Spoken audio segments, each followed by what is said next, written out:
Hey yo, what is good, ladies and gentlemen? It is your boy Chad once again bringing y'all another video. And as you can see right here on the screen, this video is going to be about Elon Musk successfully buying Twitter. So I got this from timcast.com.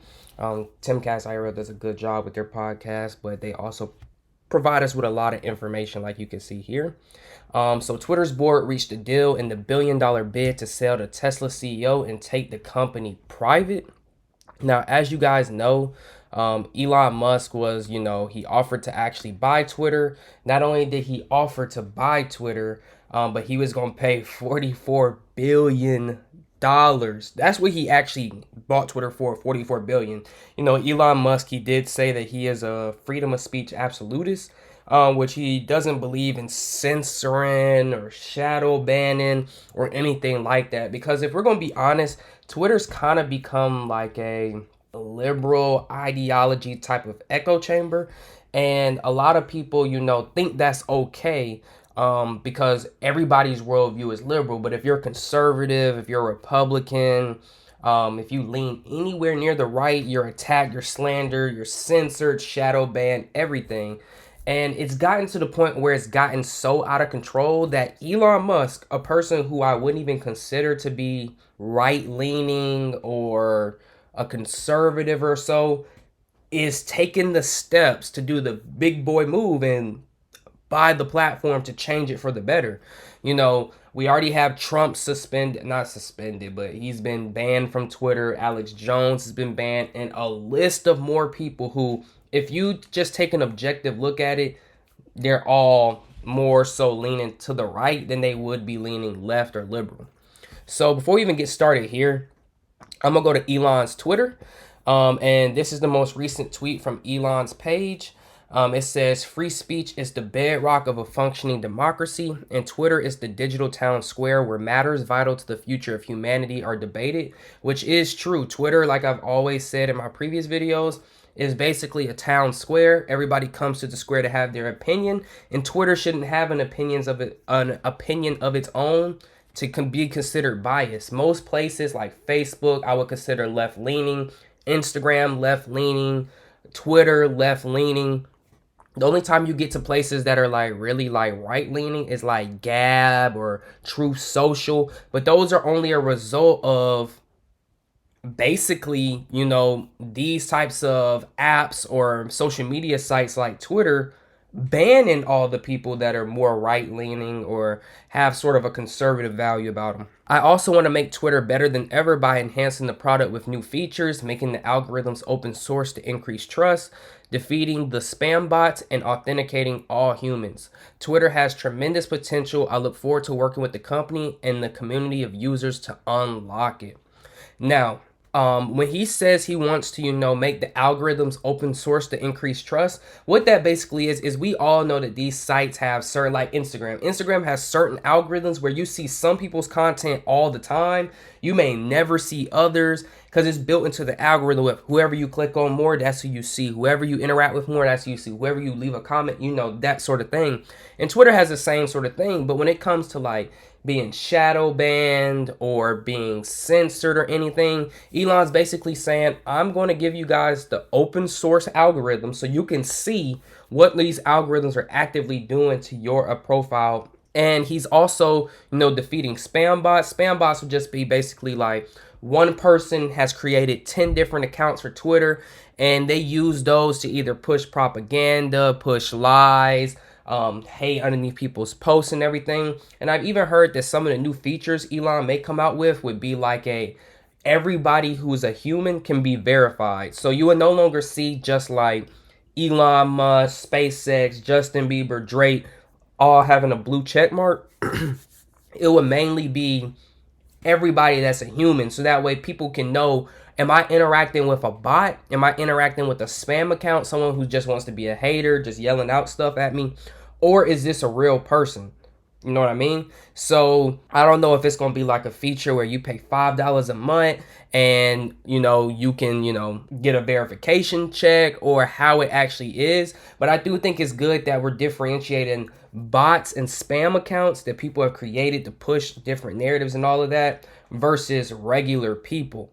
Now, I don't know if this feature is coming, so don't take me at face value like Elon said it's coming. Like, I don't know what Elon's doing. I do know that he dropped $44 billion to buy it.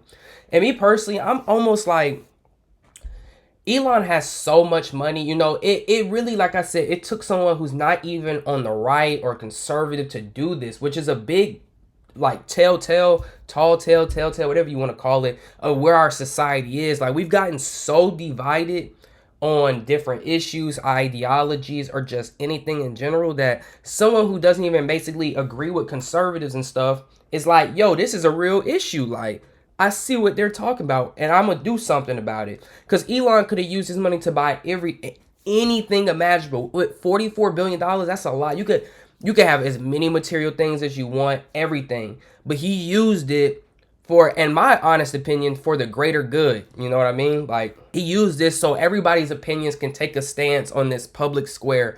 No one has to be worried about being shadow banned because Twitter, the public square, doesn't like my opinions, like the way I think, like where I stand on the political spectrum.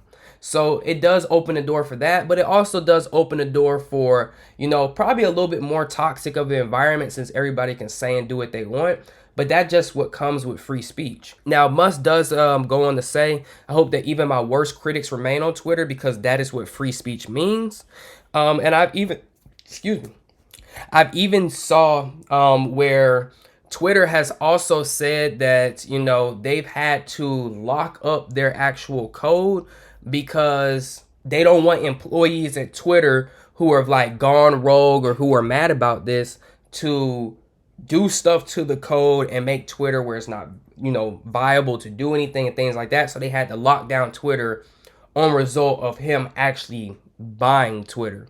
Now, I've seen a lot of people on the left get so upset about this. Now, I don't know why people get upset when it comes to, free speech or saying what you want to say, because I'm going to just keep it a whole buck with you guys. Let's say I didn't like anything about Donald Trump, right? I don't want him to be banned. I don't want him to be censored. I don't want him to be shadow banned. You know what I'm going to do personally? Block him.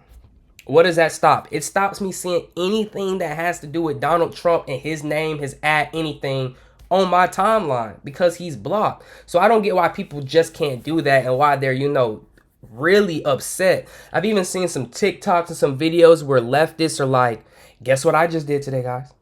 I deactivated Twitter. I'm never going back. And it's like, okay, like, where are you gonna go? If the lefties had Twitter and they had so much control over that public square that conservatives and right-leaning people were getting banned, censored, kicked off to where they had to go to places like Gab, Truth Social, different things like that, where it's really a right echo chamber, because if everybody that's on the right or conservative or Republican, whatever you want to call them, are censored and banned and they have to go elsewhere, they're only going to a right-leaning echo chamber. So all the liberals are still on Twitter. So although I see these liberals and stuff coming out saying, I'm leaving, Elon, I just saw somebody compare Elon to Stalin. And I'm like, you compare Elon to Stalin? That's about like them comparing Elon to Kim Jong-un. It's like, how could you even do that? Like, he leans more with things that you view correct than he does with the conservatives and Republican side of things. But, people are so deranged and so, I guess, like, so far from reality that this Twitter, how it was basically like the lefties get to have what they want, everyone else does not, you're gonna be gone. And now that Elon's basically come through and it's like, I'm putting a stop to that, now they're like, no, you're messing up what control and power we had. That's really what it is. They had control and power and they just had people come in, CEOs, people that work for Twitter come in and just establish more control and power. And now that Elon's come saying, I'm disrupting it, now they're mad because they can't control and have power over that anymore. That's honestly, like I said, they said they're going to leave, but in all honesty, I don't think they're going to go anywhere because they're not going to go to Getter. They're not going to go to True Social because that would be even more of a right-leaning echo chamber. They're going to stay right on Twitter, and instead of, maybe feeling a little bit better because they don't see Trump, they're just going to probably leave mean tweets, hate on Trump, and just be even more toxic and vile that they are. But that'll give people a chance to realize, like, these people are deranged.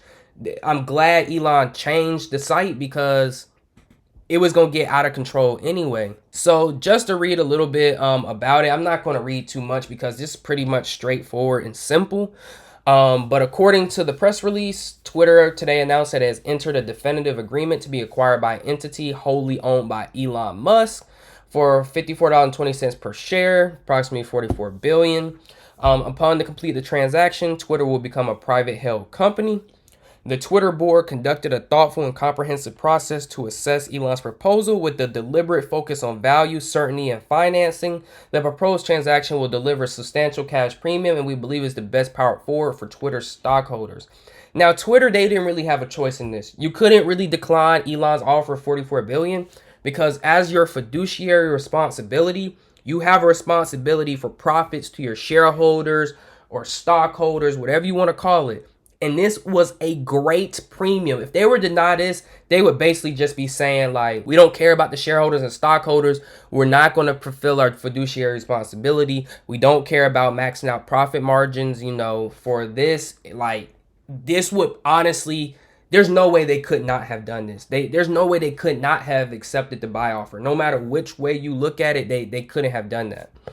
Parag Agrawal, Twitter CEO, has been silent since the initial offer, said Twitter has a purpose and relevance that impacts the entire world. Deeply proud of our teams, inspired by the work that has never been more important.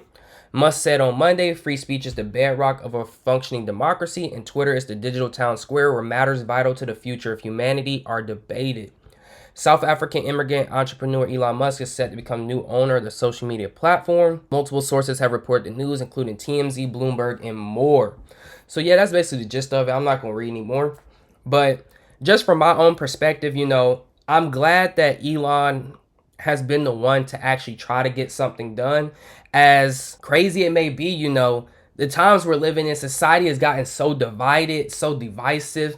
And there are certain groups of people, I would say primarily on the left, who think that they're so privileged or they have to have the honors of having all the control and power. And if they don't agree with it, they think everybody's a dictator. Like, they don't agree with Trump, he's a fascist. He's like Hitler. They don't agree with Elon, now he's like Stalin. And it's like, yo, you guys have had all the power, free speech, all you could say, do what you want. Conservatives, Republicans, leaning to the right some, we couldn't. And now that they're just basically saying, yeah, we're going to stop censoring those voices, they may come back on the platform, it's an issue. And it's just like, bro, y'all control everything.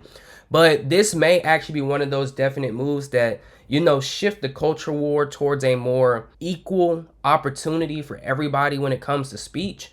Like I said, I'm excited to see, what comes of this. I personally won't be downloading Twitter and making another account. I deleted my Twitter maybe 3 to 4 years ago because I saw the direction it was going in. A lot of people just started really pushing towards the forefront, kind of like idiotic / like non-common sense / stuff that just doesn't make sense. And to be honest, I can't sit around in like a cesspool of like just like degenerative ideas all day when there are a few good chunks of information from certain people in there. It's just like the platform's just kind of turned into like a monster, really. And I don't have time to even try to dance around the monster, hide from it, do it. Like, I just rather delete it. But I am happy to see, what Elon Musk does with, Twitter now that he's bought it.